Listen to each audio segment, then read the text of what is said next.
sudah, kalau catatan saya 13 tahun yang lalu sudah jadi hakim konstitusi. Iya, Ketua Mahkamah Konstitusi. Ketua Mahkamah Konstitusi. Ya. Nah, itu ya. Ketua Mahkamah Konstitusi. Iya, Apa yang memori paling kuat atas pengalaman jadi hakim konstitusi? ada dua. Satu, ketika saya membongkar kasus mafia peradilan yang dilakukan secara bersama-sama oleh Polri, Kejaksaan Agung, pengacara, LPSK dalam kasus cicak buaya yang pertama yang melibatkan Susno Duaji. Nah, di sini ada Mas Chandra Hamzah. Ada tadi saya lihat, oh itu tuh ada tuh. Yes. Beliau dulu dikriminalisasi, tidak melakukan kesalahan ditahan. Untuk mengurangi, waktu itu analisanya, jumlah komisioner KPK yang jumlahnya 5, itu ditahan, 1 sudah ditahan, 2 ditahan lagi sehingga tidak korum. Nah waktu itu saya bongkar perselingkuhan itu, perselingkuhan antara penegak hukum itu, ada rekaman pembicaraan untuk memenjarakan Chandra Hamzah dan Bibit Samad. Saya ingat, saya meliput Ingat, utuh ya? waktu Ingat. itu. Saya meliput utuh. Tapi lebih dari itu, sesudah itu seluruh ajudan dan pengawal saya ditarik oleh polisi, sehingga saya jalan sendirian. Saya bilang kalau begitu caranya saya menyewa bodyguard swasta pada waktu itu. Tapi pada akhirnya diselesaikan oleh Presiden SBY, hanya kira-kira 4 atau 5 hari saya tidak punya ajudan, tidak punya pengawal. Semua polisi ditarik. Akhirnya polisi datang menawarkan, Bapak adalah pejabat ring 1, apapun yang Bapak minta kami berikan sekarang. Waktu itu saya ingat Kapoldanya Wahyono yang mengantarkan, Bapak milih, sekarang Bapak dikawal oleh negara. Karena waktu itu saya bilang ke Pak SBY, saya mau nyewa pengawal swasta kan banyak. Saya punya anggaran untuk itu. Kalau negara tidak mau mengawal saya bilang. Nah itu. Lalu banyak lagi sih. Yang kedua soal pemilihan umum yang pada waktu itu mau kacau karena hari Senin malam itu Pak Prabowo dan Pak Wiranto datang ke kantor PP Muhammadiyah yang menyatakan mereka akan menarik diri dari pemilu kalau DPT, daftar pemilih tetap, itu tidak diubah. Nah, yang mau mengubah tidak ada yang berani. Karena DPT itu sudah diumumkan secara resmi. Ya. Saya bilang Pak SBY kalau keluarkan perpu untuk menyelesaikan ini, Pak SBY keberatan. Kalau nanti saya keluarkan perpu lalu ternyata ditolak oleh DPR, saya ngancur.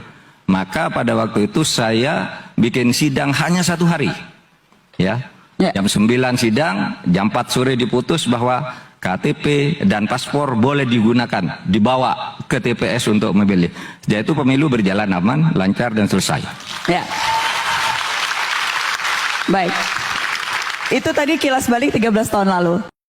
お前はもう死んでいる。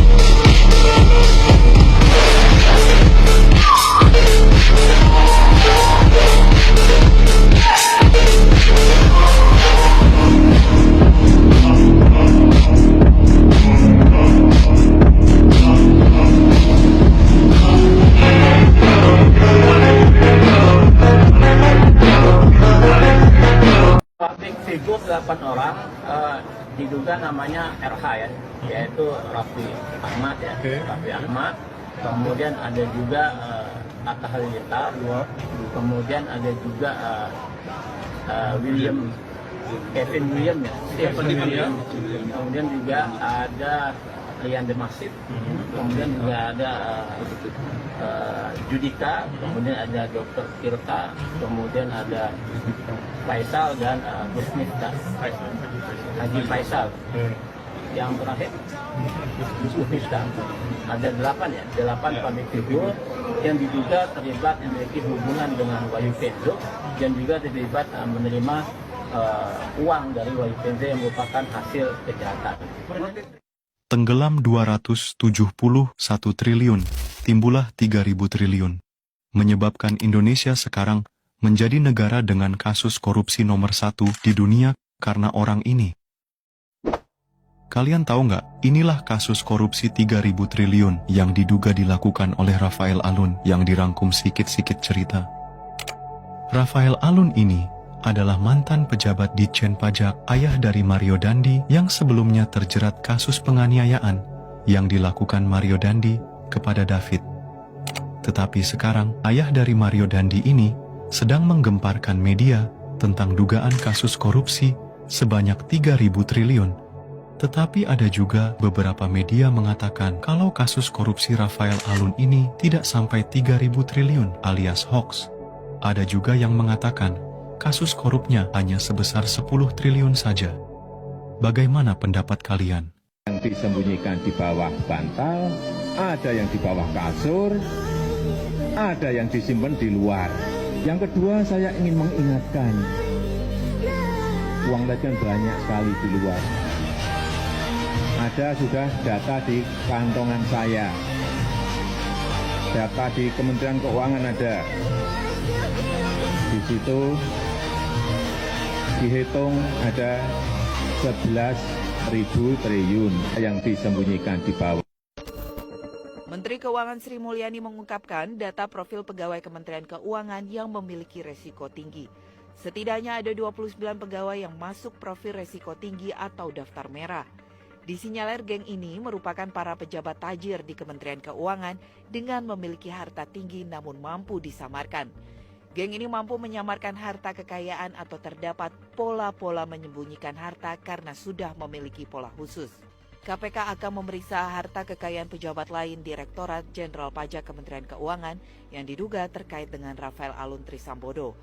Meski belum mau membuka identitas pejabat pajak tersebut, namun Deputi Pencegahan dan Monitoring KPK, Pahala Nenggolan menerangkan sosok yang dimaksud adalah rekan satu angkatan dengan Rafael. Yang sisanya itu kemudian diputar oleh orang yang diduga ya, istri dari Rafael Alun, yang tidak punya KTP, tidak punya NIK. Ini luar biasa. Dan jumlahnya itu bisa ratusan triliun bahkan. 2,5-5% per capaian pajak. Eselon 2 di Kementerian Keuangan. Ya? Direktur, level direktur, namanya sama, gelarnya sama, tanggal lahirnya sama, bulan lahirnya sama, tahun lahirnya sama, alamatnya berbeda, NIK-nya beda, tapi yang lain semua sama. Betul. Merujuk pada satu orang yang sama. Betul. Tapi NIK-nya berbeda. Dan ini tentu menunjukkan, ini memunculkan sebuah kecurigaan. Kalau orang biasa, oke lah. Ya. Tapi ini pejabat, bahkan sekelas direktur di Kementerian Keuangan. Tentu ini menjadi pertanyaan. Nanti saya akan konfirmasi juga soal itu.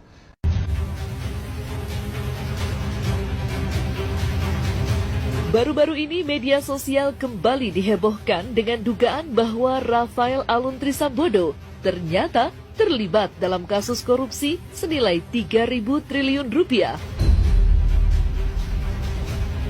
Menurut informasi yang tersebar melalui akun X atau Twitter, korupsi Rafael Alun senilai 3.000 triliun rupiah diduga mengalir ke 25 artis.